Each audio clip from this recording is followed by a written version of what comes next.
বলছি এখান থেকে কলকাতা যাবার কোনো স্টেশন বা কোনো বাস স্ট্যান্ড আছে? দূরে আছে, 2 ঘন্টা মতন দূরে। আর ভাড়া গাড়ি?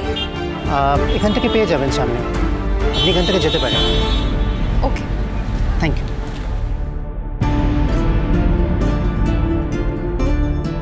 আমার কাছে তো বেশি টাকাও নেই, গাড়ি ভাড়া করবই বা কি করে? 200-300 টাকাই তো আছে আমার কাছে, সেটা দিয়ে যাবই বা কি করে? বাস ভাড়াই তো হবে না। না না, আমি হেঁটে হেঁটে ঠিক পৌঁছে যাব। হাঁটতে থাকি। আমাদের মতন মেয়েদের আবার এত বিলাসিতা কিসের? হাঁটতে হাঁটতে যাব, লোককে জিজ্ঞেস করে করে। ঠিক বাস স্ট্যান্ডে পৌঁছে যাব আমি।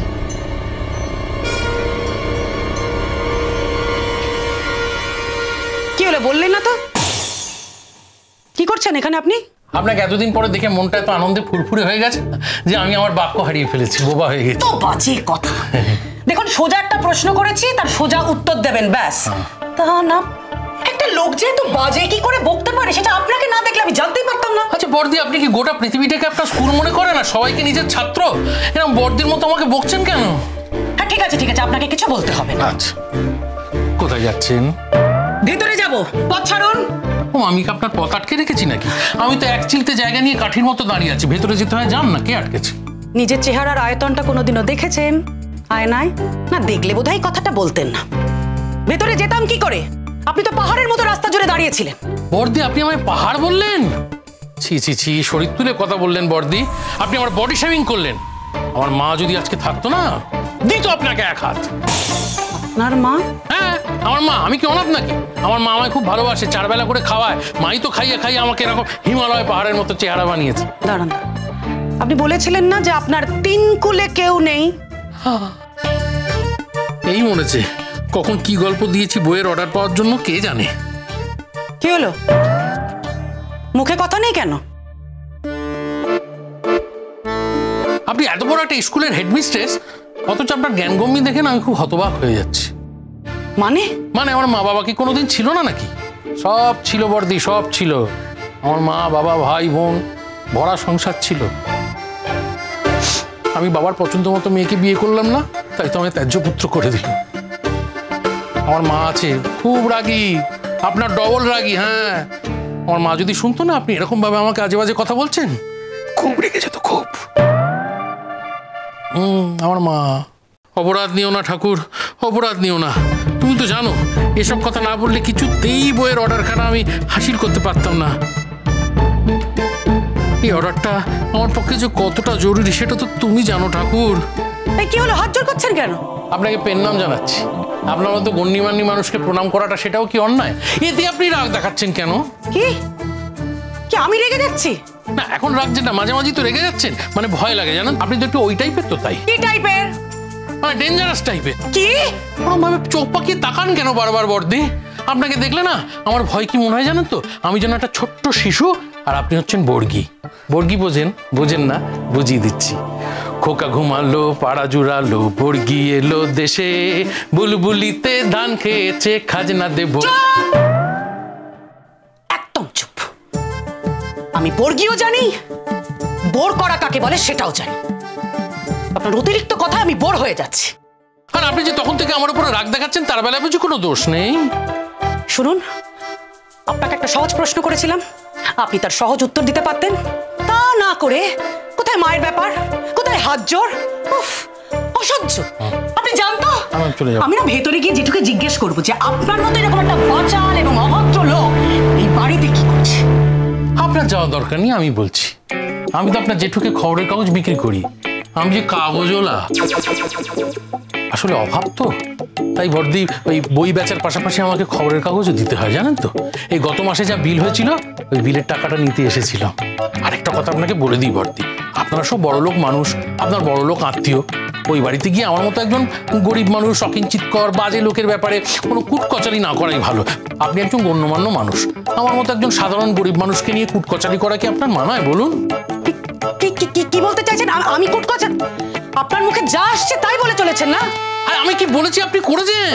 আমি বলেছি আপনি করবেন না, করবেন না, মানে আমাকে নিয়ে ওই বাড়ির ভেতরে গিয়ে কোনো আলোচনাই করবেন না। কি দরকার? আগে লোকেশনে গিয়ে আমরা মাস্টারগুলো করে নেবো, তারপর ক্লোজ এসপি যাবতীয় যা আছে সেগুলো স্যার, শেষ করবো। একটা প্রবলেম হয়ে গেছে। আবার কি প্রবলেম হলো? হিরোইনকে কোথাও খুঁজে পাওয়া যাচ্ছে না। মানে খুঁজে পাওয়া যাচ্ছে না মানে? মেকআপ রুম পুরো ফাঁকা। কল টাইমে মেকআপ করতে আসেনি, আমি ঘরে গিয়েছিলাম লক করতে, দেখলাম ঘরও ফাঁকা। আচ্ছা, কোনোভাবে আগে লোকেশনে পৌঁছে যায়নি তো? মানে হয়তো ভেবেছে যে ওখানেই মেকআপ হবে। যাবে কি করে স্যার? মেকআপ ভ্যান তো এখানেই আছে, আর অন্য গাড়িগুলো তো এখন ছাড়েনি।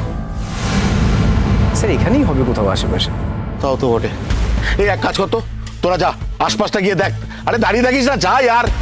কিন্তু আদিত্য স্যার এসে যদি জানতে পারেন যে শুটিং এখনো স্টার্ট হয়নি, কেলেঙ্কারি অবস্থা হবে, কি যে বলবো। খুব মুশকিল। All the best for the shoot. Sir sir বলছিলাম স্যার, রোশনাই ম্যাডাম কি আপনার রুমে আছেন? রোশনাই ম্যাডাম আমার রুমে কেন থাকতে যাবেন? What do you mean? আসলে স্যার রোশনাই ম্যাডামকে তো রুমে পাওয়া যাচ্ছে না। হ্যাঁ, তাহলে আপনি ধরে নিলেন কেন যে রোশনাই ম্যাডাম আমার রুমেই থাকবেন? আপনি কি বলতে চাইছেন? স্যার আপনি মিসআন্ডারস্ট্যান্ড করছেন স্যার। আসলে স্যার রোশনাই ম্যাডাম আপনার পরিচিতা, তাই ভাবছিলাম যে আপনার রুমে হয়তো আপনার সঙ্গে দেখা করতে গেছেন, এছাড়া অন্য কিছু নয়। আর স্যার রোশনাই ম্যাডামকে না পেলে খুব সমস্যা হয়ে যাবে স্যার। মদন দা, একবার চট করে মেকআপ রুমটা দেখো তো ওখানে আছে কিনা। ঠিক আছে স্যার। যাও যাও যাও।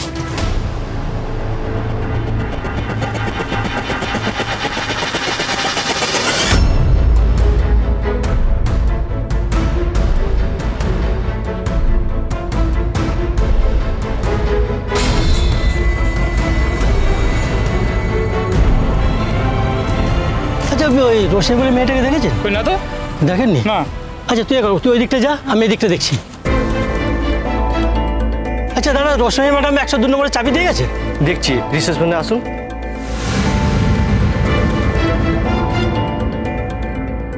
দাদা, রোশনাইকে কোথাও দেখেছেন? না তো। ও আচ্ছা, এই চল বাগানের দিকটা দেখে আসি। কি গো মদন দা, চাবি দিয়ে গেছে? না না, দিয়ে যায়নি। এই চল তো ওই দিকটা দেখি। হ্যাঁ চলো।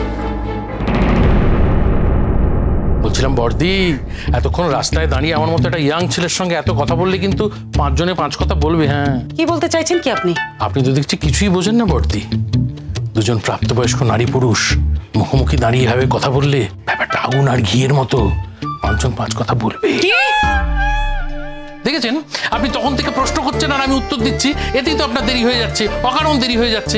যান আপনি ভেতরে যান। তা বাজারের ব্যাগ হাতে আপনি কোথায় যাচ্ছেন? লোকের বাড়ির বাজারও করে দেন নাকি? এই বাড়ির গিন্নিমা আমাকে সেই কোন ছোটবেলা থেকে চেনে। মাঝে মাঝে বলেন, ওরে আমার বাজারটা একটু করে দিবি? আমিও রাজি হয়ে যাই। জানেন তো, ওই বাজারে গিয়ে দরাদরি করে যদি 2 পয়সা কমে কিছু কেনা যায়, 2 পয়সা আমার পকেটে ঢোকে। অনেক যন্ত্রণা বর্দি, অতগুলো বাচ্চাকে খাইয়ে পরিয়ে বড় করতে হয়, তো কত রকম কাজ যে করতে হয় বর্দি জীবন ধারণের জন্য। আপনার যদি কখনো বাজার লাগে আমাকে বলবেন, আমি সস্তায় এনে দেবো।